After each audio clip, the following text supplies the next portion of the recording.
Hello everyone, welcome back to my channel Poppy's cooking and blog. আজকে আমি আপনাদের জন্য নিয়ে এসেছি একদম অনুষ্ঠান বাড়ি স্টাইলের পাবদা মাছের সর্ষে বাটার ঝাল, যেটা দেখতে যেমনই লোভনীয়, খেতেও কিন্তু তেমনই সুস্বাদু। অনুষ্ঠান বাড়ি স্টাইলে পাবদা মাছের ঝাল কীভাবে বানাবেন সেটাই আমি আজকে আপনাদের সাথে শেয়ার করব। আর আমি যেভাবে বানিয়েছি সেভাবে একবার বানিয়ে দেখবেন, খেতেও কিন্তু একদম অনুষ্ঠান বাড়ির মতোই হয়েছিল। আর এটা বানানোর জন্য আমার লাগছে, আমি এখানে একটা বোল নিয়ে নিয়েছি, আর ওর মধ্যে নিয়ে নিয়েছি কিছুটা কালো সর্ষে, আর নিয়ে নিব অল্প কিছুটা সাদা সর্ষে। সর্ষেটাকে ভালো করে জল দিয়ে ধুয়ে পরিষ্কার করে ওর কিছুক্ষণ জল দিয়ে ভিজিয়ে রাখবো। আর এখানে আমি নিয়ে নিয়েছি 4টে বড় বড় সাইজের পাবদা মাছ। মাছগুলোকে ভালো করে কেটে পরিষ্কার করে ধুয়ে নিব। দেখুন আমার মাছগুলো ভালোভাবে কাটা হয়ে গেছে। এখন এর মধ্যে আমি ম্যারিনেশনের জন্য দিয়ে দিব নুন, হলুদ গুঁড়ো, লঙ্কা গুঁড়ো আর কিছুটা সর্ষের তেল। যেহেতু আজকে আমি পাবদা মাছের সর্ষে বাটার ঝাল বানাবো, সেই জন্য আমি সব কিছুতে আজকে সর্ষের তেলই ইউজ করব।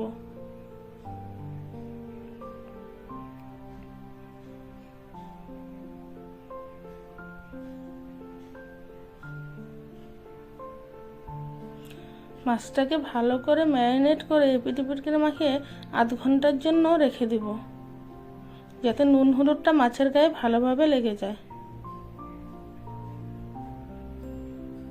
এদিকে আমি গ্যাসে প্যান বসিয়ে দিয়েছি, আর প্যানটা গরম হয়ে আসলে ওর মধ্যে দিয়ে দিব কিছুটা সর্ষের তেল।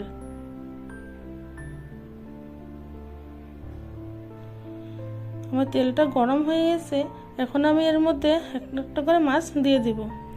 দেখুন মাছটা এতটাই বড় যে প্যানের থেকে বের হয়ে আসছে, ওর জন্য আমি এখানে দুটো দুটো করে মাছ ভালো করে ভেজে নেব। পাবদা মাছ তেলে দিলে যেহেতু ছিটকায়, সেই জন্য আমি এখানে উপর থেকে একটা ঢাকা দিয়ে দিয়েছি।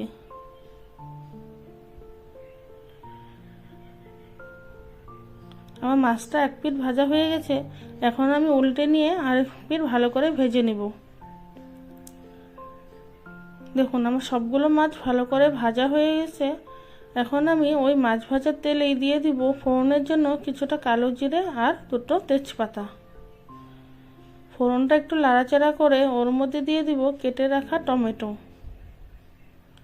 টমেটো কুচিগুলো ভালো করে নাড়াচাড়া করে যখন একটু নরম হয়ে আসবে, তখন ওই মধ্যে আমি দিয়ে দিব কিছুটা হলুদ গুঁড়ো আর অল্প জিরে বাটা। আপনারা এখানে চাইলে জিরের গুঁড়াও ইউজ করতে পারেন।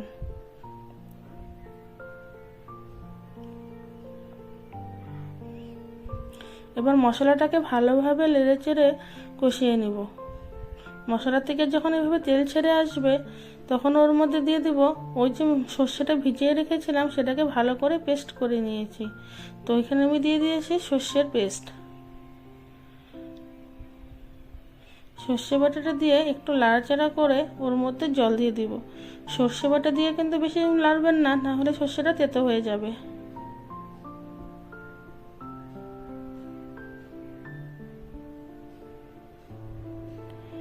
জল দিয়ে সর্ষেটাকে ভালো করে মিশিয়ে নিয়ে ওর মধ্যে আমি এক এক করে মাছগুলো ছেড়ে দেব।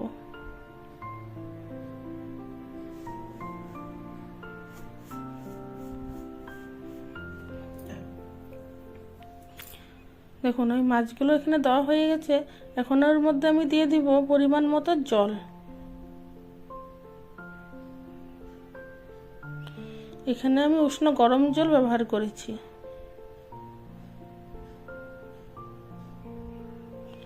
জলটা যখন একটু ভালো করে ফুটে আসবে, তখন ওর মধ্যে দিয়ে দিব কিছুটা ধনেপাতা। ধনেপাতা দিয়ে গ্যাসটা অল্প মিডিয়াম আঁচে করে কিছুক্ষণ ঢাকা দিয়ে রেখে দিব।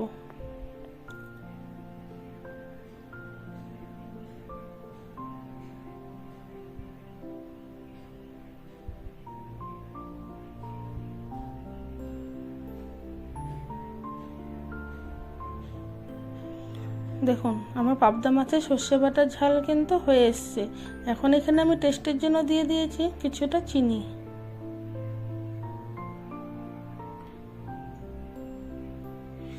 চিনি দিয়ে একটু নাড়াচাড়া করে এর মধ্যে দিয়ে দিব কিছুটা চেরা কাঁচা লঙ্কা।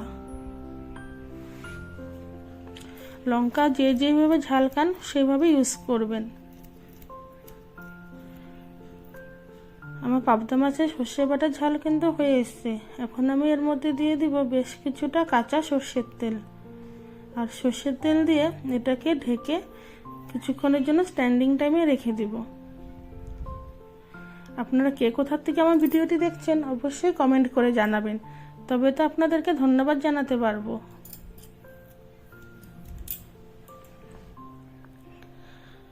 দেখুন আমার পাবদা মাছের সর্ষে বাটার ঝাল কিন্তু হয়ে এসছে।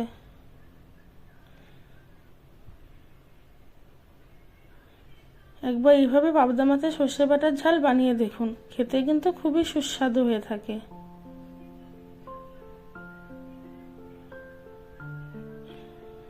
তো দুপুরে গরম গরম ভাতের সাথে এমন পাবদা মাছের ঝাল হলে আর কোনো কিছুরই প্রয়োজন হবে না। আমার এই ভিডিওটি ভালো লাগলে অবশ্যই লাইক, কমেন্ট আর আমার চ্যানেলটিকে সাবস্ক্রাইব করবেন। আর এই ভিডিওটি দেখার জন্য আপনাদেরকে অনেক অনেক ধন্যবাদ।